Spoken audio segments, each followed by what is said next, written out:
On May the 25th at the Oklahoma Jazz Hall of Fame, we're going to be doing a sneak preview of the Griffins at Black Wall Street commemoration weekend. And we're excited about that, and we hope that people come out and get a little sneak preview for the upcoming production of the Griffins. My hope for theater and theater inclusion in Tulsa is to get people involved, but also to send a message that we can, work together. But I think that there needs to be more diversity in that process, but that doesn't stop us from doing theater, and that doesn't stop us from telling our stories. So I enjoy telling our stories, and I felt like it was important for, as African Americans, that we tell our story. There's a different element, there's a different feel, there's a different perspective on how we see things. And so I ventured and I looked and said, okay, I want to do something on the 1921 race massacre. And I did a lot of research, I got involved in it. I said, okay, I'm going to write our story from a different perspective. So I took my family, which is the Griffin family, because they were here during the race riot.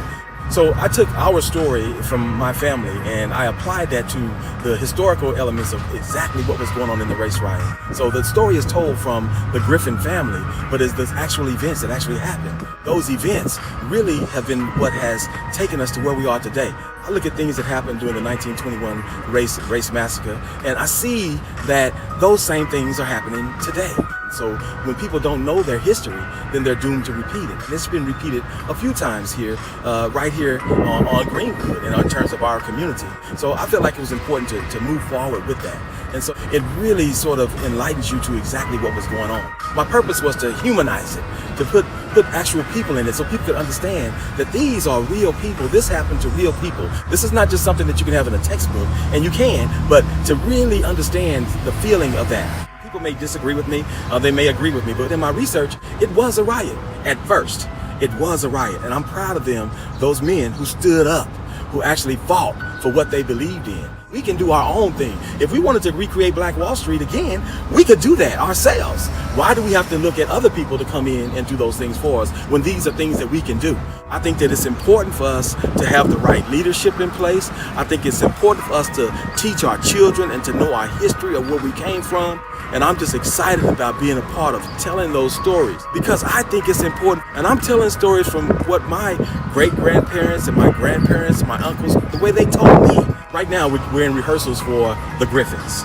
That play is actually going to be on the anniversary of the Tulsa Race Massacre. The first play opens on May the 31st, which was back in 1921, the night that it all started, and then the 1st of June and the 2nd of June. And those are going to be at the Performing Arts Center, downtown at the Tulsa Performing Arts Center at the Liddy Dungeons Theater. And you can get your tickets at myticketoffice.com and just contact the Performing Arts Center. And we hope to fill the house all 3 nights. And I'm enjoying myself by standing right here, right now, where my ancestors stood, where my people stood, where my family stood, where they worked and where they lived and they breathed this fresh air here in Tulsa, Oklahoma, and to be a part of that. And I want people to know that history, but I also want people to understand that we've got a future that we've got to go for. And I'm excited about doing that.